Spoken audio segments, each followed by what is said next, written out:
Meenakshi YouTube channel చూస్తున్న వారందరికీ ధన్యవాదములు. నమస్తే. చాలా వీడియోలు చేసి పెడుతూ ఉన్నాను. మరి నచ్చినట్లయితే లైక్ చేయండి, షేర్ చేయండి, సబ్స్క్రైబ్ చేయండి. బాధక గ్రహం అంటే ఏంటి, మరి అవి ఇచ్చే ఫలితాలు ఎలా ఉంటాయి? మరి ఈ వీడియో చివరి వరకు వినండి, మిస్ కావద్దు. బాధక గ్రహం అంటే ప్రతి లగ్నానికి మనకి పరాశర మహర్షి జ్యోతిష్య శాస్త్రంలో చాలా రకాలు అందించారు. ఇందులో సూత్రాల బట్టి మనము అవి నేర్చుకొని చెప్పడం జరుగుతుంది. బాధక గ్రహం అంటే ప్రతి లగ్నానికి బాధ పెట్టే గ్రహం ఒకటి ఉంటుంది. ప్రతి లగ్నానికి చర లగ్నాలకి లాభాధిపతి బాధకం. చర లగ్నాలంటే ఏంటి? మేషం, కర్కాటకం, తుల, మకరం. స్థిర లగ్నానికి భాగ్యాధిపతి బాధకుడు. ద్విస్వభావ లగ్నాలకి సప్తమాధిపతి బాధకుడు. స్థిర లగ్నాలంటే వృషభం, సింహం, వృశ్చికం, కుంభం. ద్విస్వభావం అంటే మిథున, కన్య, ధనుసు, మీనాలు. సప్తమాధిపతి బాధకుడు. మరి ఈ జాతక చక్రంలో ఈ వ్యక్తికి వివాహం లేటు ప్రస్తుతం వరకు కూడా జరగలేదు. వీరు అడిగిన ప్రశ్న, మాకు ఎందుకు వివాహం అవ్వట్లేదు? చూడండి, అసలు ఒక్క స్థిర లగ్నాలకే బాధకాధిపతి బాధకుడు భాగ్యాధిపతి అయ్యాడు. వృషభానికి శని భగవానుడు, అంటే శుక్ర శనులు మిత్రులే. వృశ్చికానికి చంద్రుడు, మరి కుంభానికి శుక్రుడు మిత్రులే.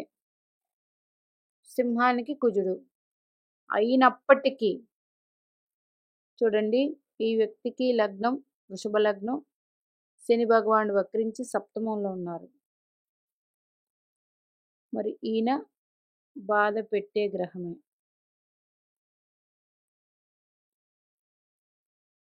వివాహం అనేది లేటు. అంటే ఈ స్థిర లగ్నాలకి దారుణమైన బాధ అనేది ఉండదు. మరి వివాహం లేటు కూడా బాధే కదండి, బాధే. కానీ కొన్ని లగ్నాలకి ఇంకా చాలా ఇబ్బందులన్నీ ఉంటాయి. మిగతా లగ్నాలకి వాళ్ళు కలిసి ఉన్న అంటే ఆ భాగధకాధిపతి స్థితి పొందిన భావం బట్టి ఫలితాలు ఉంటాయి. ఈవిడికి సప్తమంలో శని భగవానుడు స్థితి వక్రించి ఉన్నారు.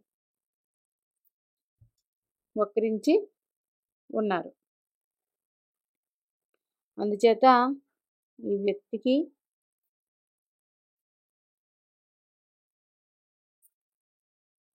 మ్యారేజ్కి అనేది ఇబ్బంది 100% ఉంది.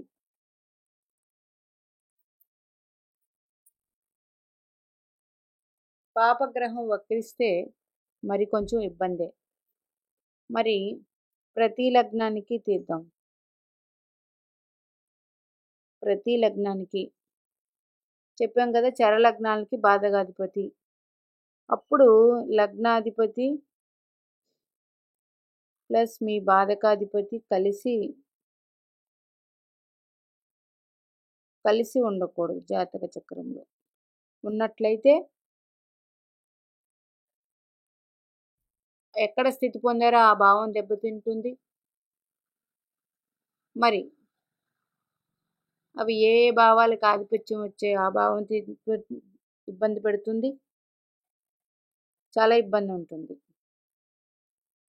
కలిసి ఉంటే ఫస్ట్గా ఉండేది చాలా రకం ఇబ్బంది. ఒకరికొకడు వీక్షణ ఉంటే, దృష్టి ఉంటే అది కూడా ఇబ్బంది. అప్పుడు గురు దృష్టి ఉండాలి.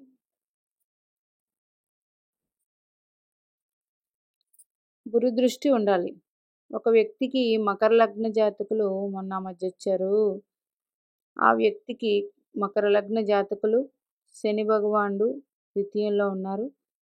చర లగ్నానికి బాధకాధిపతి ఎవరండి? లాభాధిపతి కదా. కుజుడు అష్టమంలో ఉన్నారు. వీరిద్దరు పరస్పర వీక్షణ. కుంభంలో ఉన్న శని పరస్పర వీక్షణ. ఎలా అండి అంటే, కుజుడు అంటే ఎవరు? గ్రహం బ్లడ్ రిలేషన్.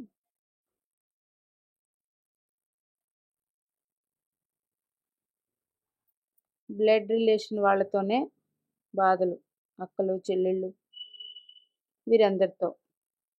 వీరికి మనశ్శాంతి అంటూ లేదని అక్కడ వచ్చి అడిగి ఉన్నారు. ఉండదు. ఎందుకు? లగ్నాధిపతిని కుజుడు చూస్తున్నాడు. అలాగే బాధకాధిపతి నక్షత్రంలో శని భగవానుడు ఉన్నారు. ఇది ఇబ్బంది. అయితే వీరికి ఒకటి ఉంది, గురు వీక్షణ ఉంది. దానివల్ల మరీ ఎక్కువైతే లేదు, ఇబ్బంది అయితే మాత్రం 100% వాళ్ళు ఇబ్బంది పడి ఉన్నారు. అది ఎందుకు అంటే ఇదే కారణం. అట్లాగే శని భగవానుడు వక్రించి సప్తమంలో ఉండి వివాహానికే బాధ పెడుతూ ఉన్నాడు. మరి శని వయసు 36 సంవత్సరాలు దాటిన తర్వాత ఈ వ్యక్తికి మ్యారేజ్ అన్నది ఉంది. ఎందుకు? వృషభ లగ్నానికి శని యోగకారకుడు, భాగ్యాధిపతి, దశమాధిపతి అయ్యాడు కాబట్టి. అందులోనే మరి బాధకాధిపతి అయ్యాడు కాబట్టి మరి బాధే కదా. సప్తమంలో ఉన్నారు కాబట్టి సప్తమానికి 100% ఇబ్బంది అయితే ఉంది. గురు వీక్షణ ఉందా? 1 2 3 4 5 6 7 8 గురు వీక్షణ లేదు.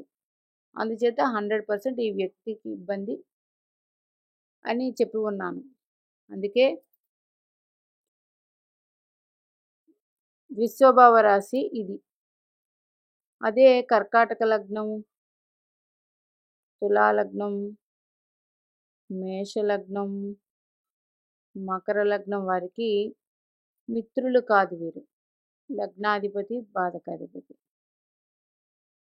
వీరికి దృష్టి ఉండి లగ్నాధిపతిని ఎందుకు తీసుకున్నారండి? బాధకాధిపతి అంటే మన యొక్క బాధకాధిపతే కదా. అందుకే ముఖ్యంగా లగ్నాధిపతితో ఉండకూడదు. లేరండి, ఇందాక చెప్పినట్టు శనే ఒక్కడే ఉన్నారు ఇక్కడ. దానికి ఇబ్బందే. బాధకాధిపతి సప్తమంలో స్థితి పొందారు. వివాహం అనేది చాలా చాలా లేట్ అయితే అవుతుంది. అయితే స్థిర లగ్నాలకి గుర్తుపెట్టుకోండి, బాధకం అనేది 50% వర్తిస్తుంది, 50% వర్తించదు. మొత్తానికైతే ఉంటుంది. మిగతా 2 లగ్నాలకి ఫుల్గా ఉంటుంది. ద్విస్వభావ లగ్నాలు అనుకోండి, మిథునం అంటే సప్తమాధిపతి గురుడే కదా. గురుడు ప్లస్ బుధుడు కలిసి ఉండకూడదు. లేదు, ఈ గురుడే ఒక్కడే ఉన్నాడు బాధకాధిపతి. ఏదైనా మీకు కంఫర్ట్స్ ఇచ్చే స్థానంలో కానీ ధనస్థానంలో కానీ ఇబ్బందే 100%. మరి ద్విస్వభావ లగ్నాలు అయిపోయి స్థిర లగ్నాలు ఇప్పుడు చెప్పుకున్నాను కదా 50%. ప్రాబ్లం అయితే మాత్రం ఉంటుంది. ప్రాబ్లం అయితే మాత్రం 100% ఉంటుంది. ఉండకుండా అయితే ఉండదు. ఆ దశలో వచ్చినప్పుడు ఇంకొంచెం ఇబ్బంది అనేది ఉంటుంది. మరి శని బాధకాధిపతి అన్నప్పుడు ఎవరు వస్తారు? శని కర్మక కారకుడు, కర్మకి కారకుడు. ఇలాంటప్పుడు మీరు చేసే పని, ఉద్యోగం అక్కడ కూడా ఇబ్బందులు అనేది వస్తుంది. గురుడు అనుకున్నాండి ఏమొస్తుంది? ధనం, సంతానం ఇవన్నీ వచ్చేస్తాయి గురుడు కారకత్వం. బుధుడు అనుకోండి మీ తెలివితేటలు, మీ ఉద్యోగము, ఉన్నత ఉద్యోగానికి ఇవన్నీ ఇబ్బందులు వస్తాయి. గురు బుధులు అంటే ఎవరు? మిథున, కన్య, మీన, ధనస్సుల వారు, లగ్నాల వారు బాధకాధిపతి గురు బుధులే అవుతారు. అందుకని వీరిద్దరూ కలిసి ఉండకూడదు. ఉన్నట్లయితే చాలా ఇబ్బంది బాధకాధిపతి ఉన్నప్పుడు. ఆ దశలో వచ్చినప్పుడు మరింత ఇబ్బంది పడతాయి. ఆ దశలో రాకపోతే ఓకే, పర్వాలేదు. స్థిర లగ్నాలకి బాధకాధిపతి భాగ్యాధిపతి అయ్యాడు. వృశ్చిక లగ్నం అనుకోండి, 1 2 3 4 5 6 7 8 9 10 చంద్రుడు బాధకాధిపతి అయ్యాడు. ఇట్లా తీసుకోండి. బాధకాధిపతి ఎవరై ఉన్నారో వారు ఉచ్చు పట్టకూడదు. ఇది 100%. నీచ పట్టకూడదు 100%. మిత్ర రాశుల్లో ఉంటే సరిపోతుంది. ఎందుకు? అన్ని లగ్నాలకి మిత్రు రాశులు అవ్వలేదు కదా, అందుకు. వారి మిత్ర రాశిలో ఉంటే కొంతవరకు నయ్యం. అదే 6, 8, 12లో ఉన్నప్పుడు మరింత ఇబ్బంది. 6లో ఉంటే మీ బాధకాధిపతి సుబ్రహ్మణ్య ఆరాధన ఎక్కువ చేసుకోండి. అష్టమ వ్యయాల్లో ఉంటే శని కారకుడు కాబట్టి శివారాధన ఎక్కువ చేయండి. చేసినట్లయితే 100% తప్పించుకోవచ్చు. అట్లాగే మీకు కలిసి లేరండి, మాకు ఒక్కరే ఉన్నారు బాధకాధిపతి ఉన్న స్థానం, అప్పుడు ఆ స్థానానికి ఇబ్బందులు అనేది 100% ఉంటుంది. అదే గురు వీక్షణ ఉందనుకోండి 50% తగ్గిపోతుంది. అందుచేత మీ జన్మజాతక చక్రంలో చరలగ్నాలంటే మేష, కర్కాటక, తుల, మకర లగ్నాల వారికి 11వ స్థానం బాధక స్థానం అవుతుంది. మేషానికి శని భగవానుడు, మరి కర్కాటకం, సింహం, కన్య, తుల, వృశ్చికం, ధనుస్సు, మకరం, కుంభం, మీనం, మేషం, వృషభం శుక్రుడు, తులకి రవి, మకరానికి కుజుడు బాధకాధిపతి, వృశ్చిక రాశి. ఇలాగా మరి ఈ 4 లగ్నాల వారికి చరలగ్నాలకి బాధకాధిపతి మిత్రుడు కాదు కాబట్టి 100% బాధకం అనేది ఉంటుంది ఎక్కువ. అయితే కలిసి లగ్నాధిపతి ఆయన కలిసి ఉండకూడదు, దృష్టి ఉండకూడదు. ఉన్నట్లయితే ఇబ్బంది, లేదంటే గురు వీక్షణ ఉండాలి.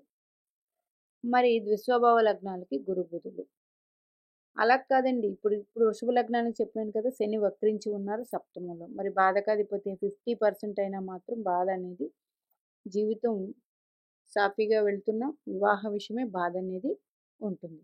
అప్పుడు ఈ శనికి గురు దృష్టి ఉండాలి. ఉన్నట్లయితే 100% ఇబ్బంది అనేది తగ్గుతుంది. ఎందుకు? గురుడు నైసర్గిక శుభగ్రహం, ఆయన ఒక్కరే కొంచెం బాగు చేయగలరు. మరి వృషభ లగ్నానికి భాగ్యాధిపతి శని భగవానుడు, వృశ్చిక లగ్నానికి భాగ్యాధిపతి చంద్రుడు, తర్వాత కుంభలగ్నానికి భాగ్యాధిపతి శుక్రుడు, సింహ లగ్నానికి భాగ్యాధిపతి కుజుడు. వీరు బాధకాధిపతి. స్థిర లగ్నానికి విశ్వభావాలకి చెప్పాను కదా, ధనస్సు, మిథున, కన్య, ధనస్సు, మీనాలకి బాధకాధిపతి వారికి ఆపోజిట్టే. గురుడు అయితే బుధుడు, బుధుడు అయితే గురుడు వస్తారు. అందుచేత బాధకాధిపతి ఎక్కడ ఉంటే అక్కడ చిన్న ఇబ్బంది అయితే మాత్రం ఉంటుంది 100%. దీనికి రెమెడీ ఏంటండి? ఆ బాధకాధిపతి దశ రాకపోతేనే మంచిది. ఒకవేళ వచ్చినట్లయితే ఎక్కువగా మనము దైవ ఆరాధనలో ఉంటే మంచి జరుగుతుంది. భగవంతుడు కాపాడలేనిది ఏది ఉండదండి. ఆ భగవంతుడు నమ్ముకుంటే ఆయనే మనకి, ఆయన ఏం చెయ్యాలో ఆయనకే సమర్పిస్తే ఆ సమస్య ఆయనే చూసుకుంటారు. మీనాక్షి దేవి ఆశీస్సులు మనందరి మీద ఉండాలని కోరుకుంటూ నమస్తే.